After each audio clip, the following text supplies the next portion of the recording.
pretty obvious, I think, where we're going to start today. It's the last press conference before Christmas. What's your Christmas plans, Enzo? It's so far 1 week games.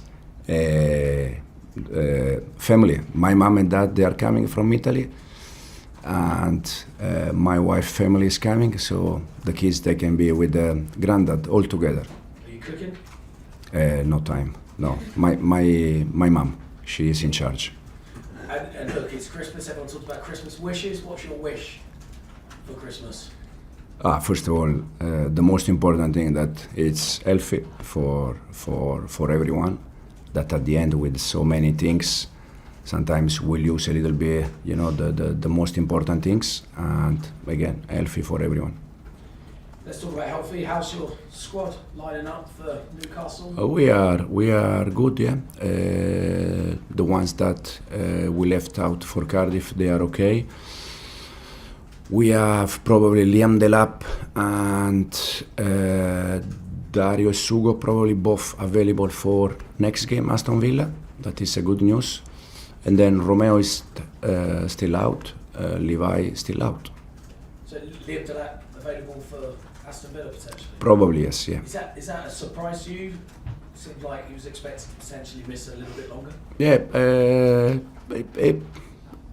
we said since his injury that we didn't know exactly for how long, but he's progressing very good.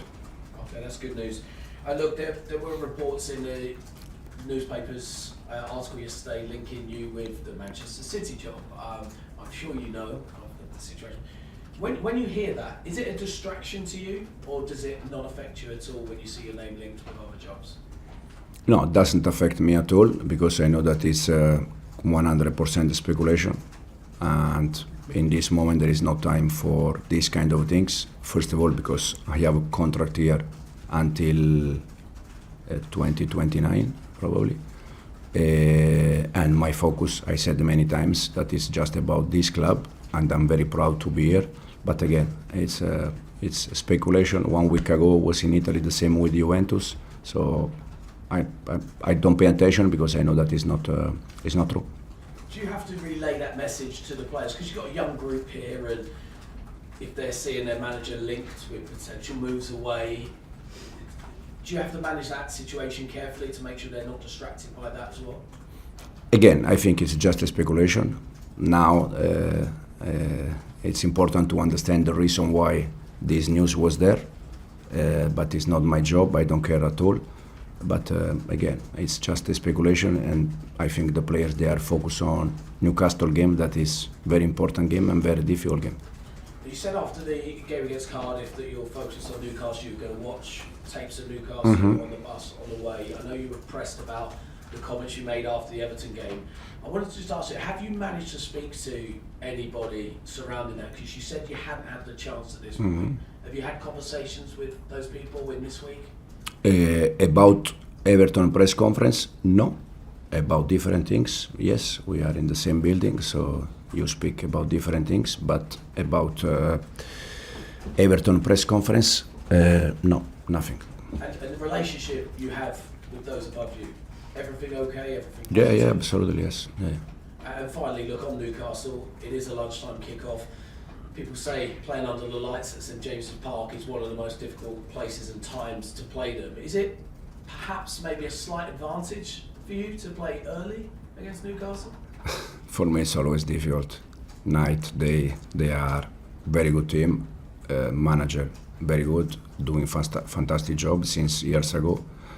And they are strong, they are intense. So no matter the time, it's going to be a difficult game.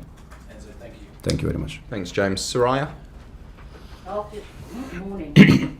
I want to speak about your second half. Over your time at Chelsea, statistically, the second 45 minutes have always been stronger and better stats-wise. Obviously, there's reasons like subs and changes like that, but it seems like the application of the team after you speak to them in their half-time is always 10 times better. Against Cardiff, they had 5 shots in the first half.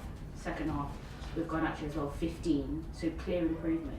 Do you think sometimes when you have the team, they're still experienced, even though they're young, but they need that reminder at half-time and that mental push separately from what they're physically applying on the pitch? For sure, half-time is part of the game, is part of the plan, and many times half-time we also change something, and sometimes in terms of players, sometimes in terms of tactically, depends, but I think half-time is important for us, it's important for any manager to try to adjust things, to see what is working well first half or not, and try to change something. One of the players that shone was obviously Garnacho. You can't question his application every time he plays, the commitment's there, the spaces that he finds himself. It seems like Enzo Fernandez has been the one player that I guess has found him the best and has the better link up on the pitch. Do you think Garnacho is a player that by himself on the pitch is better creating the chances himself, or do you think the team maybe need to be better with finding him and bringing him into the game? I always think that as a player you need the team around you. Probably the connection between Enzo and Garna is both from Argentina. Both, most of the time, they play in the same side. And we know that Enzo is doing a lot for Garna and also for Buonanotte since they arrived. And everyone has dips in form, particularly attackers. When it comes to as manager, how do you help a player become more clinical? Is it instinctual? Is it natural? Is it just more minutes on the football pitch? Because you are creating so many shots, so many chances, and maybe you can score a lot more goals than you are. How do you as manager directly impact that? The only thing we can do is just to try to service the players, and we can do that in the day by day, trying to do extra session. We do many sessions with the wingers, with the strikers in the last third, just to try to improve that. And Garna is one of them. Last year, I don't know, the one that we had, the 5 attacking players. And the target is always the same, try to improve the players. Thanks, Ryan. Nizar? Hi, Enzo. You said you wanted to understand why the story came out the way it did with Manchester City. I was wondering what's behind that. Is it because you care for Pep, who's your friend, or does it make your job more? I don't know, to be honest. And in terms of the supporters, they were chanting for you at the end of the last game, and you've won 2 in a row now, and so you're in good form and stuff. So what's your message to them at this time? Because it might be difficult for them to hear the rumours. Just to continue to support the team in the way they have done since I joined the club, and also in the past, and trust the process from the team, from the club, from everyone. How are your energy levels as well? Does like noise affect you? Does it get inside you? Does it affect your energy when you're managing the team and you have such a big job to do as well at the same time? No, I'm completely focused on Newcastle, to be honest. Thanks, Nizar. Simon? Enzo, we obviously saw you with the fans on the other night. Have you got a message to them, a bit like what Nizar said, that can you promise that you'll still be at Chelsea next season? Absolutely, yes. Again, I have a contract until 2029, and this is speculation 100%. So I don't have nothing to add, because again, I don't pay attention, and if we continue to talk about that, that means that I'm paying attention on that. But I'm not focused on that. I'm just focused on Newcastle game. I'm focused in my job. Again, I signed a contract last year until 2029. I'm happy with that, and no more than that. And is it also that you just feel like what you want to achieve here is only just started in terms of you won a couple of trophies, Champions League. Mm-hmm. You've got a lot that you still want to achieve here, obviously. Absolutely, yes. Yeah. We just, again, we achieved the other day the third semi-final in 18 months. Last year, again, I think was good also in terms of trophy, finish 4th in the Premier League, bring this club playing Champions League, and now the target is try to improve what we did the last season. Thanks, Simon. Davida? Ciao, Enzo. Talking about Newcastle, obviously, big team fighting for your same goals. Their midfield, as an Italian, we know very well Sandro Tonali. How do you cope with that, with them being so good in midfield?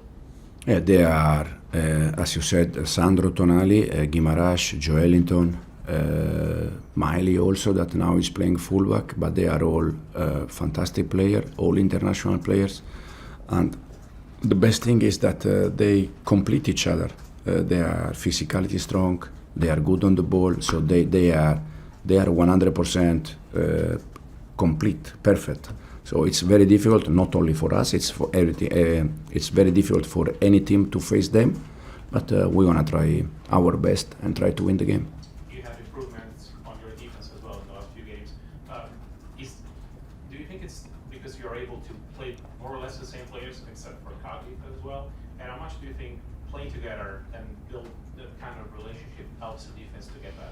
Absolutely, it's chemistry, no? It's when you spend time together, it's always getting better and better. And for sure, when you are able to play the same one, they can be better and help each other, know each other. Sometimes even just with eye contact, they can take some decisions. So it's very important.